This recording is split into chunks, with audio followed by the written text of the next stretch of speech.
बंधुओं, बहुत ध्यान से सुनिएगा। भगवान का जब मोहिनी अवतार हुआ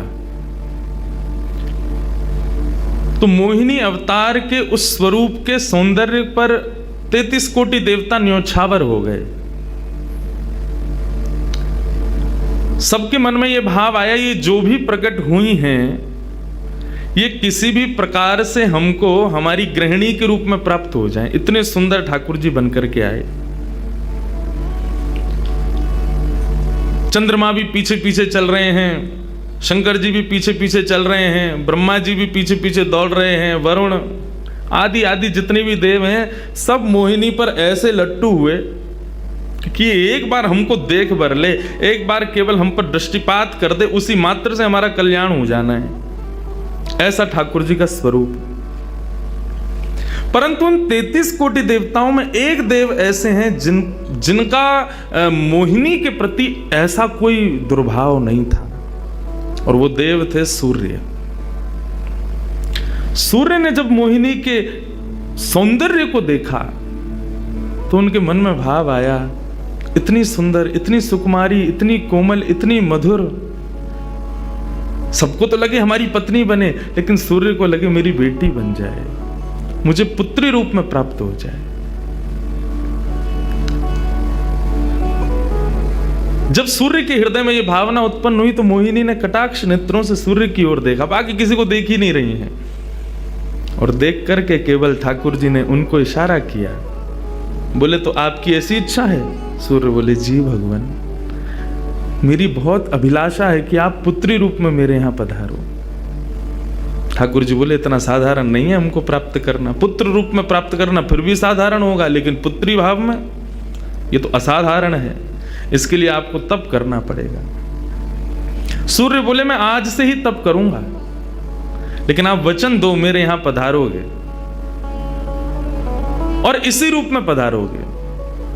मोहिनी ने कहा, यदि मैं तुम्हारे भजन से प्रसन्न हुई, यदि तुम्हारी भक्ति में, तुम्हारे प्रेम में प्रबलता हुई, मोहिनी 33 कोटि देवताओं को मोहित करती है, लेकिन तुम्हारे भजन के प्रभाव से मैं जब तुम्हारे यहां अवतरित होंगी तो मोहिनी को भी मोहित करने वाला रूप धारण करके आऊंगी। मोहिनी जिसने तीनों लोकों को अपने रूप पर न्योछावर कर दिया, वो मोहिनी भी जिस रूप को देख करके मोहित हो जाए, वो रूप आएगा आपके यहां पर। वही सूर्य वृषभानु जी के रूप में प्रकट हुए हैं। और जब वृषभानु जी के रूप में प्रकट हुए, उससे पहले एक राजा के रूप में भी आए थे, तब भी इन्होंने तपस्या की थी, लेकिन ठाकुर जी नहीं पधारे। जब वृषभानु के रूप में प्रकट हुए तो इन्होंने ठाकुर जी का यजन करना बंद कर दिया, ब्रह्मा जी का यजन प्रारंभ किया। ब्रह्मा जी से प्रार्थना की। ब्रह्मा जी प्रकट हुए, बोले, क्या वरदान चाहिए? बोले, वरदान आपसे नहीं चाहिए, वरदान हमको किसी ने कहा था कि वे हमारे यहाँ पुत्री रूप धारण करके आएंगे, मुझे लग रहा है वो कहीं भूल नहीं गए हो। इसलिए ब्रह्मा जी, आप बहुत करीब हो ठाकुर जी के, आप उनको जाकर के संकेत करो कि कोई आश में बैठा उनकी में। जब से मोहिनी स्वरूप देखा तब से हम पागल हुए फिर रहे हैं। 33 कोटि देवताओं के मन में यही आता है, कब प्रकट होंगी दोबारा? कृपा करो, आप प्रार्थना करो कि वो पधारें। ब्रह्मा जी बोले, आपके भजन में इतनी सामर्थ्य है कि ठाकुर जी मना नहीं कर सकते। बोले, तो फिर मुझे विश्वास के लिए कुछ तो कह करके जाओ। ब्रह्मा जी बोले, मेरी जिम्मेवारी बन जाए, इसलिए चलो, इस पर्वत के रूप में मैं विराज जाता हूं। और बरसाना पर्वत के रूप में श्री ब्रह्मा जी विराज गए। ठाकुर जी आएंगे, मैं जिम्मेवारी लेता हूं, इसलिए मैं ही पर्वत बन के बैठा। ब्रह्मा जी ने जाकर के प्रार्थना की। ठाकुर जी बोले, मैं तो सच में ही भूल गया था कि मुझे जाना है। बोले, भगवान वो बहुत प्रतीक्षा कर रहे हैं आपकी। वृषभानु जी का भजन कैसा बताया। वृषभानु जी की एक ही इच्छा है कि मेरे पास जो पुत्री रूप ठाकुर जी का आवे। ठाकुर जी मोहिनी बनकर के आए तो 33 कोटि देवताओं के हृदय में ठाकुर जी के प्रति वात्सल्य भाव प्रकट नहीं हुआ, प्रेम भाव प्रकट नहीं हुआ, कुछ और ही भाव था उन देवताओं का। वृषभानु जी कह रहे हैं कि मैं ऐसी पुत्री पाना चाहता हूं जिसको देख करके काम नष्ट हो जाए, काम का भी मर्दन हो जाए, सामने वाले के हृदय में एक दिव्य प्रेम प्रकट हो, निष्काम प्रेम, अनकंडीशनल लव। किसे कहते हैं, इसका प्रसाद पूरे दुनिया को देने वाली ऐसी पुत्री मेरे घर पधारी। स्वार्थ सिद्ध प्रेम सब करना जानते हैं, लेकिन निस्वार्थ प्रेम किसे कहते हैं, वो ठाकुर जी का वो शक्ति स्वरूप ही सबको बता सकता है। ब्रह्मा जी की प्रार्थना हुई ठाकुर जी से। ठाकुर जी अपने वैकुंठ में विचरण कर रहे हैं, विचार कर रहे हैं कैसे करूं, नंद यशोदा के यहाँ भी जाना है, देवकी वसुदेव के यहाँ भी पुत्र बनना है, पहले से ही 4 मम्मी पापा हैं हमारे, अभी 2 मम्मी पापा और कैसे बनाऊं, 6 माता पिता। तब ठाकुर जी विचरण कर रहे थे, तभी एक खंभ में मणि, उस मणि में ठाकुर जी ने अपना प्रतिबिंब देखा। ठाकुर जी अपना प्रतिबिंब नहीं देखते, क्यों? बहुत कम देखते हैं। जब श्रृंगार आरती होती लाल जी की, तभी इनको प्रतिबिंब दिखाते हैं, और उस प्रतिबिंब में भी इतने इतराते हैं महाराज, उसमें भी स्वयं को देख करके खुश हो जाते हैं, वाह मैं कितना प्यारा लग रहा हूं। अपना प्रतिबिंब ठाकुर जी इसलिए नहीं देखते क्योंकि स्वयं ठाकुर जी मोहित हो जाते हैं खुद ही पर। जैसे ही ठाकुर जी ने स्वयं का प्रतिबिंब देखा, प्रतिबिंब देख के आगे बढ़े, लेकिन ठाकुर जी मन में विचार करने लगे, मुझे सबके स्वभाव प्रिय हैं, लेकिन अपना यदि देखूं तो अपना प्रतिबिंब बहुत प्रिय है। जब स्वयं को देखता हूं प्रतिबिंब में, तो ऐसा लगता है कि मानो जो सबको मोहित कर रहा है, वो स्वयं को जब देखे तो खुद भी मोहित हो रहा है, क्योंकि प्रतिबिंब कभी झूठ नहीं बोलता। प्रतिबिंब का ये स्वभाव है, आप जैसे हो वैसा आपको दिखाता है। ठाकुर जी ने जब प्रतिबिंब देखा, अपने उस प्रतिबिंब स्वरूप को ठाकुर जी ने स्थिर कर दिया, और स्थिर करके अब तो ठाकुर जी लाए महाराज लक्ष्मी जी की पूरी पेटिका लेकर के आए श्रृंगार की, और अपने प्रतिबिंब स्वरूप को ही उन्होंने श्रृंगार करना प्रारंभ किया। किशोरी जी के श्रृंगार का इतना भाव बताते हैं, किशोरी जी की नथ बेसर ऐसी, किशोरी जी के कान के कुंडल ऐसे, किशोरी जी के पांव की महावर ऐसी, क्यों ना हो, क्योंकि श्याम सुंदर ने श्रृंगार किया है। किशोरी जी का जो स्वरूप है वो ठाकुर जी ने उसका श्रृंगार किया है। नारायण बैठे महाराज सिंहासन लगा करके अपने प्रतिबिंब का ही श्रृंगार कर रहे हैं। मोर पीछ हटाया, मुकुट उतार के दूर रखा, घुंघराले केशों को खोल दिया, नेत्रों में सुंदर सुंदर छोटा छोटा काजल लगाया, माथे पर एक सुंदर बिंदिया लगाई है, होठों पर निर्मल लालिमा लगाई है, गले में हार पहनाया, सर्वांगीण श्रृंगार किया, और लक्ष्मी जी की चुनरी ला करके जैसे शीश पर से चढ़ा करके ठाकुर जी ने थोड़ा सा जो श्याम रंग है उसको जैसे ही गौरवर्ण किया, वैकुंठ के उस प्रतिबिंब में से मानो जैसे सूर्य चंद्र का एकाकार रूप प्रकट हो गया हो, इतना तेज पुंज प्रकट हो गया कि ठाकुर जी भी अपने नेत्रों को छुपाने लगे। थोड़ी देर नेत्रों को बंद करने के बाद जब बड़ी धीरे से ठाकुर जी ने जब अपने प्रतिबिंब की ओर देखा, तो किशोरी जी का दिव्य स्वरूप वहां प्रकट हो गया। ठाकुर जी ने दंडवत किया, पहले प्रणाम, हे श्याम सुंदर, आपने ही मेरो निर्माण कियो है, आपने ही मुझको प्रकट कियो है। क्या भाव है? ठाकुर जी बोले कोई भाव नहीं है, केवल मोहिनी भाव से 33 कोट देवता मोहित हुए थे, लेकिन मैं मोहित नहीं हो पाया था, इसलिए तब से मैं भी तड़प रहा था कि मुझे भी कोई मोहित करे, उस मोहिनी को भी मोहित कोई करे। वो स्वरूप आज प्रकट हुआ है। धर्म की स्थापना हुई, ज्ञान की स्थापना हुई, भक्ति की स्थापना हुई, वैराग्य की स्थापना हुई, लेकिन अंततो गत्वा संसार का सार जो प्रेम है उसकी स्थापना नहीं हुई है। उसके लिए आपका अवतार धारण करना अति आवश्यक है। आप मेरी शक्ति हैं, आप मेरी आत्मा हैं। पूरा विश्व और पूरे विश्व की दिव्य चेतना किसकी प्राप्ति के लिए दौड़ रही है कि आत्मा एक दिन परमात्मा में मिल जाएगी, लेकिन उस परमात्मा में आत्मा जो विद्यमान है वही तो किशोरी जी हैं। उस आत्मा की परमात्मा की जो आत्मा है वही तो श्री राधा जी हैं। लोग उनके रूप को नहीं समझ पाते। आजकल के यंगस्टर्स, आजकल के युवा उनको बहुत विचित्र रूप में दर्शन करते हैं कि कृष्ण राधा कौन है, बोले कि they are just like some love words, ऐसा नहीं है। आप उनको सीमित उस अवस्था में, और माफ कीजिएगा यदि किसी प्रवचनकर्ता की कथा सुनने के बाद भी आप उनको वहीं तक सीमित मान रहे हो ना, दोष आपको नहीं, प्रवचन करने वाले को लगेगा कि तुम किशोरी जी के इसी रूप को स्थापित कर पाए। इसीलिए कथाओं में ज्यादा किशोरी जी का प्रसंग ना हम कहते हैं ना उसका स्पर्श करते हैं। स्पर्श करने पहले से भी 100 बार सोचते हैं। यहां आने से पहले भी मुझे कई आचार्यों ने संपर्क किया कि वहां आप किस विषय को लेकर के जाएंगे, आप गर्ग संहिता पर कहेंगे या किशोरी जी के किस भाव को वहां पर प्रस्तुत करने वाले हैं। मैंने कहा देखो, हम बस बोलेंगे जो निकल जाए मुंह से, जिसका जो भाव ठाकुर जी स्वीकार कर लें बस, लेकिन भाव ये रखेंगे ठाकुर जी विराज गए हैं कि कोई अनधिकारी इस भाव को सुनकर के अपने मन में कोई दुर्भाव ना प्रकट करे। ब्रजवासी बहुत डरते हैं किशोरी जी के भाव को कहने में, क्योंकि जब सामने वाले से प्रत्युत्तर के रूप में कुछ विलग ही सुनने को मिलता है तो बहुत कष्ट होता है हृदय को कि तुमने किशोरी जी को क्या समझा, वो क्या है और तुमने उनके किस रूप को जाना।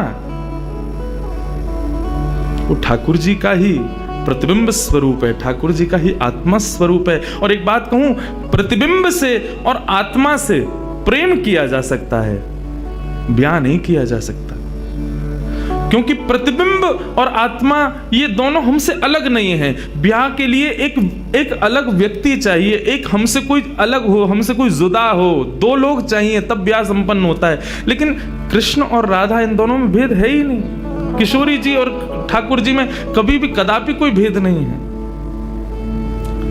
बल्कि लीलाएं अभी सुनेंगे हम लोग, कभी कभी ठाकुर जी जब किशोरी जी का रूप धारण करते हैं तो किशोरी जी से ज्यादा गोपियों को सुख देते हैं।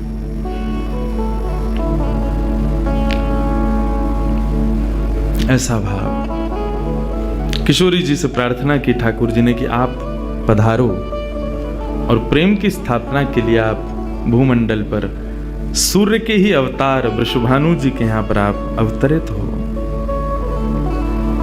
तब किशोरी जी ठाकुर जी की बात मान करके और वृषभानु और कीर्ति के यहाँ पर अवतरित होती हैं। किशोरी जी का जब अवतार हुआ, जब अवतरण हुआ, कब हुआ? सुबह के 4:40 पर। ठाकुर जी के जितने भी अवतार हुए या तो दिन में 12 बजे हुए या रात में 12 बजे हुए, लेकिन किशोरी जी का अवतरण भोर में ब्रह्म मुहूर्त में सुबह 4:40 पर हुआ। क्यों? बोले राम कृष्ण आदि जितने भी ठाकुर जी के अवतार हैं राक्षसों के वध के लिए आते हैं, तो या तो सूर्य की तेज ताप में उनका जन्म होता है, मानो वे प्रकाश स्वरूप हैं ऐसा भाव बताते हैं, या रात्रि में 12 बजे होते हैं वो इसलिए होते हैं, वो मानो ऐसा भाव रखते हैं कि चंद्रमा अंधेरे को दूर करता है, वो ज्ञान का प्रकाश है, वो ज्ञान है, उससे अंधेरा दूर होता है। तो ठाकुर जी रात्रि प्रकट होकर के ऐसा भाव रखते हैं कि काले निशा, काला ज्ञान जितना भी है धरती पर उसको दूर करने के लिए हम पधारे हैं। लेकिन किशोरी जी का जो अवतरण है वो 4:40 ब्रह्म मुहूर्त में होता है। उसका क्या भाव है? बोले 4:40 ब्रह्म मुहूर्त के बाद सूर्य प्रकट होना प्रारंभ होते हैं। मतलब सारे मंगल कार्य ब्रह्म मुहूर्त में होते हैं। चिड़ियाओं का चहकना, कई पुष्पों का प्रकट हो जाना, मानव के मस्तिष्क में आज मुझे क्या करना है, वो दिव्य चेतना का प्रादुर्भाव होना, ये सब कुछ सुबह ब्रह्म मुहूर्त से प्रारंभ होता है। और सबसे बड़ी बात, सूर्य प्रकट होते हैं, धीरे धीरे धीरे धीरे अंधेरे को दूर करते हैं और धीरे धीरे धीरे गतिमान होते हैं 12 बजे तक। तो किशोरी जी का प्रादुर्भाव ब्रह्म मुहूर्त में हुआ, इसका ऐसा भाव बताते हैं कि मानो वो प्रेम जिस प्रकार प्रादुर्भाव से लेकर के और आगे के गंतव्य तक नित्य प्रति बढ़ता रहे, उसका वर्धन हो, वर्धन करने के भाव से किशोरी जी ब्रह्म मुहूर्त में पधारी। क्योंकि वर्धन होना ही एक नवीन दिन का ब्रह्म मुहूर्त से प्रारंभ होता है। ऐसे ही प्रेम का वर्धन, भक्ति का वर्धन, भाव का वर्धन, उन सब का वर्धन करने का प्रतीक है किशोरी जी, इसलिए ब्रह्म मुहूर्त में जन्मी है। किशोरी जी का प्रादुर्भाव हुआ, पूरे बरसाना में आनंद उत्सव मनाया गया, सब नाच रहे हैं, गा रहे हैं, आनंद मना रहे हैं। नंद बाबा भी आए, यशोदा जी भी आई हैं, उन्होंने भी आकर के वृषभानु जी को बधाई दी है, सब कुछ हुआ। लेकिन किशोरी जी के प्रादुर्भाव में एक वैचित्र था। क्या?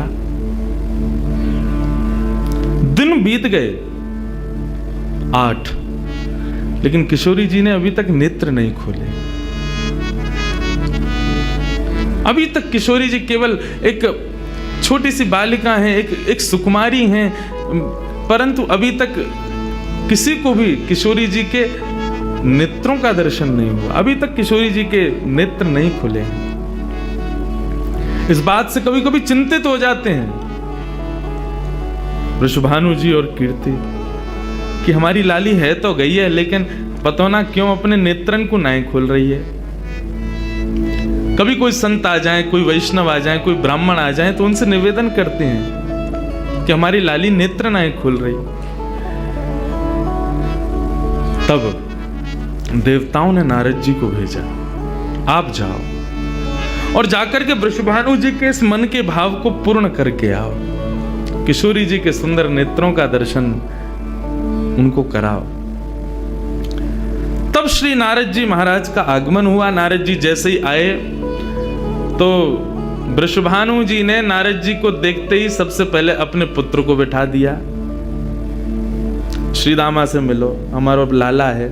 नारद जी उससे मिले, उसका सब देखने लगे। नारद जी मन में विचार कर रहे हैं कि उनसे कब मिलवाएंगे, किशोरी जी का दर्शन कब होगा। 2-3 दिन तक नारद जी विचरण करते रहे बरसाने में। वृषभानु जी का मन तो होता है कि मैं इनसे कुछ कहूं, कुछ पूछूं, थोड़ा किशोरी जी के बारे में, अपनी लाली के बारे में न कुछ जानूं, लेकिन अभी वो भाव प्रकट नहीं हो रहा है। तब एक दिन एक छोटी सी बरसाने की लाली को जब नारद जी महाराज खिला रहे थे और उससे प्रेम चर्चा कर रहे थे, ये दृश्य जब वृषभानु जी ने देखा, उन्होंने तुरंत नारद जी के चरण पकड़े और कहा, हे भगवान, हमारी एक लाली भई है, बहुत सुंदर है, सुकुमारी है, नन्ही सी है। विवाह को देख करके स्पर्श करवे में डर लगे कि कहीं हमारे स्पर्श से कोई कष्ट ना आ जाए, या हमारे हम सबन को दर्शन भी ना करा में। लेकिन महात्मन आपसे पूछना चाह मैं, हमारी लाली नेत्र नहीं खोल रही है, कहाँ भाव है? नारद जी तो तुरंत बोले, अरे तो तुमने इतने दिन से क्यों नहीं बताया? वो तो पहले से ही बैठे थे तैयार कि ये जल्दी बोले तो मैं जाऊं, जाकर के दर्शन करूं। बोले संकोच मत करो, अभी लेके चलो, कहां है तुम्हारी लाली, मुंह को बताओ। नारद जी महाराज जा रहे हैं वृषभानु भवन में। एक बेड़ी पार की, दूसरी बेड़ी पार की, तीसरी बेड़ी पार की। वृषभानु जी और कीर्ति दोनों जैसे ही बाहर पधारे, नारद जी ने गेट बंद कियो, तुरंत चरणन में प्रणाम कियो और प्रणाम करके सीधे सन्मुख बैठे हैं। हे कृष्ण मनोहारिणी जय वृंदावन प्रिया, जय भू मंगल ललिता, जय वेणु रवाकुल, जय कृष्ण मनोहारिणी जय वृंदावन प्रिया, जय भूमंगल ललिता, जय वेणु रवाकुल।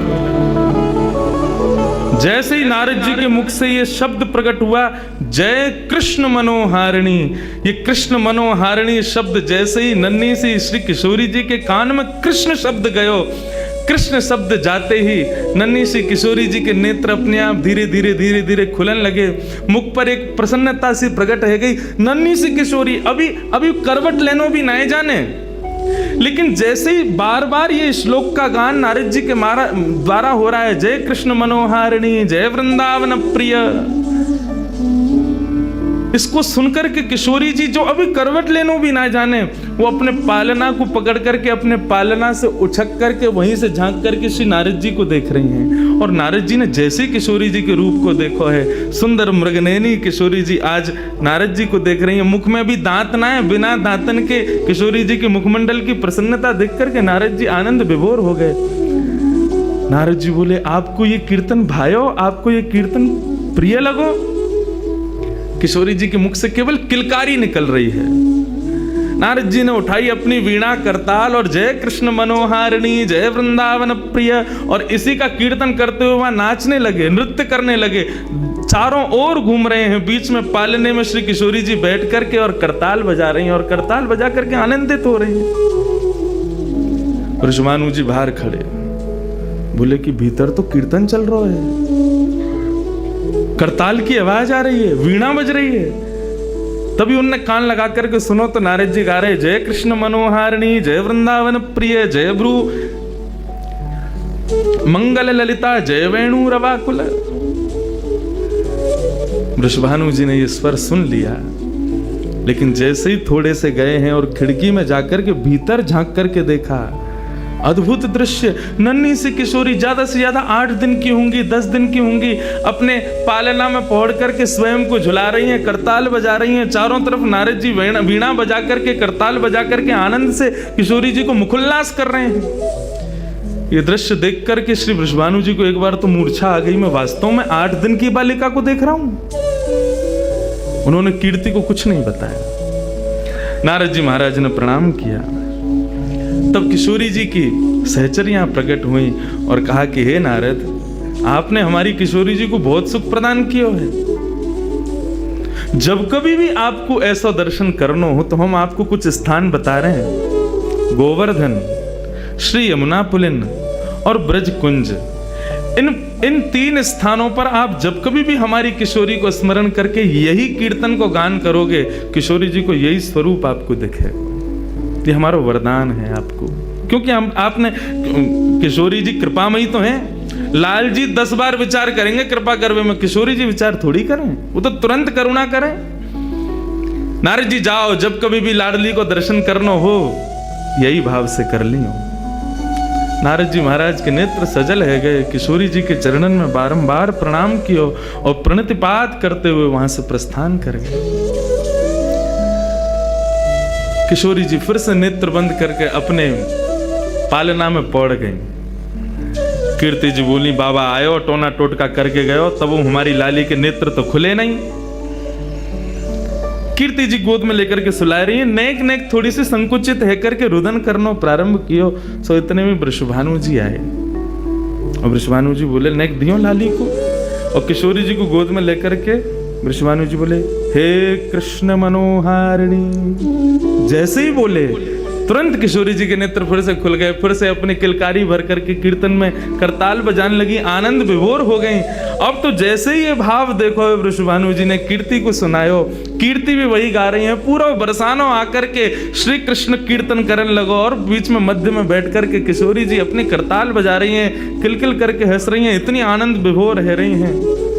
तब सबन को ये भेद पतो चलो, कहा कि ये श्री कृष्ण की आत्मा है, ये उनसे विलग नहीं है, वे ही आपको सर्वस्व है। निश्चित ही पूर्व में ऐसी कथाएं आती हैं कि नंद बाबा वृषभानु जी ने पहले ही कह दी कि भैया हम हमारे अगर बालक भयो तो हम ब्याह कर देंगे, संबंध बनाएंगे। और आज वही भाव उन सबको वहां दिख रहा था। हे कृष्ण मनोहारिणी, यदि नित्य कोई श्री किशोरी जी का स्मरण करे और जब भी किशोरी जी के दर्शन करे, किशोरी जी के सन्मुख बैठे, इस भाव को कहे हे कृष्ण मनोहारिणी, हे कृष्ण के मन का हरण करने वाली, या हे कृष्ण जय कृष्ण, कृष्ण ने जिनके मन का हरण किया, दोनों भाव हैं इसके। जो कृष्ण के मन का हरण करे या जिसने कृष्ण के मन का हरण किया है, ऐसी श्री किशोरी जी आज भी प्रसन्न होती हैं इस कीर्तन को सुनकर के।